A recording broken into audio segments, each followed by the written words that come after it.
یہ بہت طاقتور عمل ہے، بہت طاقتور، بہت لاجواب عمل ہے۔ گھر میں نحوست ہے، بے برکتی ہے، جھگڑے نفرت ہیں، شیطانی وساوس اور ایک دوسرے پہ بے اعتمادی ہے۔ جو بھی یہ عمل کرے گا اس کا گھر بابرکت، پرسکون، خوشیوں کا گہوارہ، ہر جگہ سکھ سکون، آپس میں محبت، پیار، خوشبو، مہک، اور یہ طلسماتی دنیا اور عملیاتی دنیا کا حیرت انگیز عمل ہے جس سے آپس میں محبت نہ ہو، نفرت ہو، بے چینی ہو اور خام خواہ بدگمانیاں ہیں، یہ ساری چیزیں انشاءاللہ ختم ہو جائیں گی۔ آپ جہاں بیٹھے ہیں پوری دنیا میں، کیونکہ اس وقت پوری دنیا ہمارے ساتھ ہے، پوری دنیا میں جہاں بیٹھے ہیں آپ اپنا سر پر اپنے دائیں ہاتھ رکھیں گے، اپنا دائیں ہاتھ الحق والولی، آمین۔ اب اسی ہاتھ کو اپنے ماتھے پیشانی پر رکھیں گے، پیشانی پر رکھ کر آپ پڑھیں گے یا شہید یا حسیب، یا شہید یا حسیب، یا شہید یا حسیب، یا شہید یا حسیب، آمین۔ آپ نے محسوس کیا کہ اکثر کہا جاتا ہے کہ پیشانی میں بخت ہوتا ہے، اکثر کہا جاتا ہے پیشانی میں نور ہوتا ہے، اکثر کہا جاتا ہے اس پیشانی سے ماتھا ہے اس کا، بھئی اس کا اپنا مقدر ہے۔ یہ جو آپ نے ہاتھ رکھا ہے نا سر پہ، الحق والولی پڑھا ہے، اوپر سے آنے والی رحمتیں، برکتیں، محبتیں آپ کے جسم میں ایسے رگ رگ میں چلی گئی، اور آپ نے جو پیشانی پہ رکھا ہے نا یہ یا شہید و یا حسیب پڑھا ہے، یہ پیشانی کے اوپر بخت، مقدر، برکت جو آپ کو دیکھے، آپ کو محبت، پیار، الفت اور آپ کا احترام، آپ کا وقار، آپ کی شان و شوکت۔ اب تیسرا عمل یہی ہے، گردن کے پیچھے دایاں ہاتھ رکھیں، گردن کے پیچھے دایاں ہاتھ رکھیں اور پڑھیں یا معز و یا غالب ہو، یا معز و یا غالب ہو، یا معز و یا غالب ہو۔ سر جھکا کے گردن کے پیچھے ہاتھ رکھیں اور پڑھیں یا معز و یا غالب ہو۔ اس کا معنی ہے اے عزت دینے والے، اے غلبہ دینے والے، مجھے ہر جگہ عزت عطا فرما، یا معز و یا غالب ہو، آمین۔ اب یہی دایاں ہاتھ ناف کے اوپر رکھیں گے، ناف کے اوپر رکھیں گے۔ کیوں؟ اس کی ایک وجہ ہے، اب آپ محسوس کریں ناف کے اوپر یہ دایاں ہاتھ رکھ کے آپ جو الفاظ پڑھ رہے ہیں اس کے معنی میں آپ کھوئیں گے، آپ حیرت انگیز طور پہ اس کے تجربے دیکھیں گے۔ آپ ناف کے اوپر یہی ہاتھ رکھیں اور پڑھیں یا رقیب و یا حاکم، یا رقیب و یا حاکم، آمین۔ یہ آپ کے تن من میں سے، آپ کے انگ انگ میں سے بیماریاں، غصے، جذباتی کیفیتیں، گناہ، ٹکراؤ، نفرتیں، یہ اللہ کا نام نکال رہا ہے۔ آپ کے انگ انگ، آپ کے من میں سے یہ چیزیں نکل رہی ہیں۔ اب یہی ہاتھ اپنے دائیں گھٹنے پر رکھنا ہے، وہیں بیٹھے بیٹھے دائیں گھٹنے پر یہ ہاتھ رکھنا ہے اور پڑھنا ہے یا حافظ ہو یا کریم ہو، یا حافظ ہو یا کریم ہو، آمین۔ آپ کے جسم کے ایک ایک جوڑ جوڑ کے اندر اللہ کا نام پہنچ رہا، اور جوڑ جوڑ سے بیماری، دکھ، نفرت، جادو، اثرات نکل رہے ہیں۔ اور ایک بات بتاؤں، آخری عمل کرنے سے پہلے آج کے اس پیکج کا ایک عمل ہے، اس سے پہلے ایک بات بتاؤں، یہ روح کی دنیا، عملیات کی دنیا، یہ وظائف کی دنیا ہم چھوڑ چکے ہیں۔ اس کے حوالے ہمارے پاس نہیں ہیں، اس کے ثبوت ہمارے پاس نہیں ہیں۔ میں جب لاتا ہوں یہ چیزیں تو ناواقفیت کی وجہ سے کہتے ہیں یہ کہاں لکھا ہوا ہے؟ یہ ہمارے اکابر کی کتابوں میں لکھا ہوا ہے، اور سند کے ساتھ لکھا ہوا ہے، اور ثبوت کے ساتھ لکھا ہوا ہے۔ پڑھتے ہی نہیں ہے، تلاشی نہیں کرتے۔ میں فقیر آدمی ہوں، سارا دن اپنے بڑوں کی کتابوں سے، یعنی ہماری بڑوں کی کتابوں سے مراد قرآن، حدیث اور اکابر کی جتنی بھی، یہ ہماری اصل پہلی کتاب کیا ہے؟ قرآن ہے، پھر حدیث ہے، اور پھر ہمارے جتنے بھی بڑے ہیں ان کی کتابوں میں یہ عمل موجود ہے۔ ہمارے بڑوں کی کتابوں میں یہ عمل موجود ہے، اور ایک ایک رگ سے بیماری دکھ تکلیف کو نکالتے ہیں۔ اب بائیں گھٹنے پہ ہاتھ رکھیں، سر جھکائیں، ڈوب جائیں اور پڑھیں یا شکور و یا فتاح ہو، یا شکور و یا فتاح ہو، یا شکور و یا فتاح ہو، آمین۔ اب آپ نے دونوں ہاتھ سامنے کرنے ہیں جیسے دعا کے لیے، ان ساری چیزوں کو جو پڑھے پھونک مارے اور اپنے ہاتھ ایسے جھاڑیں جیسے کسی چیز کو جھاڑتے ہیں، اس تصور کے ساتھ سب تکلیفیں، سب بیماریاں، سب علتیں جھڑ گئیں، سب ذلتیں جھڑ گئیں، سب جادو جنات، سب تکلیفیں، سارے حالات، ساری تختیاں جھڑ گئیں، ساری پریشانیاں جھڑ گئیں۔ آپ نے ہاتھوں کو جھاڑ لیا، الحمدللہ، اللہم لک الحمد و لک الشکر، بہت طاقتور عمل کر لیا، بہت طاقتور عمل کر لیا۔ اور جو عمل اجتماعی کیا جائے اس میں کوئی رونے والا، کوئی دھونے والا، کوئی ولی، کوئی غوث، کوئی کتب، کوئی ابدال، کوئی اللہ کا پہنچا ہوا، کوئی ہستی، اس کی قبول تو سب کا قبول۔ موت کے وقت اس کو شربت پلایا جائے گا۔ میں کہ اگر یہ لوگ رجب میں ایک روزہ بھی رکھ لیتے کہ قیامت ہوگی تو پکار مچے گی، رجب کے ماننے والے کہاں ہیں؟ اور آقا نے فرمایا جنت میں ایک محل ہے، اس میں سوائے رجب میں روزہ رکھنے والے کے کوئی داخل نہیں ہوگا۔ اور آپ نے فرمایا جنت میں ایک نہر ہے، اس نہر کا نام رجب ہے، اس کا پانی دودھ سے زیادہ سفید ہے اور برف سے زیادہ ٹھنڈا ہے اور شہد سے زیادہ میٹھا ہے، اور جو رجب میں چاہے ایک روزہ بھی رکھ لے اللہ اس نہر کا پانی اسے پلائے گا۔ یہ غصے کو ٹھنڈا کرنے والی چیزیں بتا رہا ہوں۔ ابو درداء رضی اللہ تعالیٰ عنہ نبی کریم صلی اللہ تعالیٰ علیہ وسلم کا ارشاد، جو رجب میں ایک روزہ رکھے اور اس نے اپنی تمام عمر روزے رکھے، چاہے تمام عمر روزے رکھے اور شب بیداری کرے، اللہ کی عبادت گزاری، اگر اس نے رجب میں ایک روزہ رکھ لیا آسمان سے ندا کی جاتی ہے، اے اللہ کے ولی، امت عظمیٰ کی خوشخبری سن، موت کے وقت اس کو شربت پلایا جائے گا، جنت کا شربت پلایا جائے گا، وہ سیراب مرے گا، قبر میں سیراب حاصل ہوگا اور اس سے سیراب نکلے گا، قبر کی پیاس سختی سے بچ جائے گا، موت کی پیاس اور سختی سے بچ جائے گا۔ اور یہ فرمایا یہ کرامت صرف آقا کی امت کو ملی ہے۔ حضرت صوبان فرماتے ہیں ایک دفعہ آقا چند قبروں پر سے گزرے، رو دیے۔ صوبان نے پوچھا تو آپ نے فرمایا میں نے اللہ سے دعا کی کہ ان کے عذاب میں تخفیف ہو جائے، اور صوبان اگر یہ لوگ رجب کا ایک روزہ بھی رکھ لیتے اور ایک رات عبادت کر لیتے ان پر کبھی عذاب نہ ہوتا۔ اور ایک رات سے مراد سے رات نہیں ہے، ساری رات یہ ابھی عبادت کر رہے ہیں، ہاں یہ نہیں ہے ساری رات، شام ڈھلتے ہی مغرب کے بعد رات ہو جاتی ہے رات کا کچھ حصہ، ابھی آج جیسے شب جمعہ میں ہے، رجب میں آج عبادت کر رہے ہیں، آپ کو خوش قسمتی مبارک ہو، عبادت کر رہے ہیں، ابھی مغرب پڑھی، ابھی ہم ذکر کریں گے، عبادت کریں گے، اللہ کا ذکر کریں گے، پھر عشاء پڑھیں گے، دعا مانگیں گے، یہی تو عبادت ہے۔ میں کہ اگر یہ لوگ رجب میں ایک روزہ بھی رکھ لیتے اور عبادت کر لیتے کسی رات کی، ایک رات کی، تو ان پر عذاب نہ ہوتا۔ میں نے عرض کیا یا رسول اللہ صلی اللہ علیہ وسلم، کیا صرف ایک روزہ اور ایک رات کی شب بیداری سے عذاب قبر نہ ہوگا؟ فرمایا ہاں، قسم ہے اس کی ذات کی جس کے قبضے میں میری جان ہے، کوئی مسلمان مرد ہو یا عورت ایسی نہیں رجب میں ایک روزہ بھی رکھ لے اور ایک رات کی شب بیداری کرے مگر اللہ اس کے لیے 1 سال کی عبادت لکھے گا جس میں اس نے روزہ رکھا اور شب بیداری، 1 سال وہ جس میں ساری رات جاگا اور سارا دن روزہ رکھا، اتنا ثواب ملے گا۔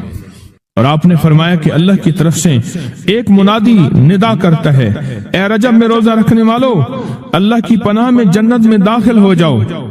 اور ہاں فرمایا کہ قیامت ہوگی تو پکار مچے گی، رجب کے ماننے والے کہاں ہیں؟ اس وقت حجاب کے اندر سے ایک نور نکلے گا جس کے پیچھے سے جبرائیل، میکائیل، اسرافیل ہوں گے، یہاں تک کہ رجب کے ماننے والے اس نور سے گزر کر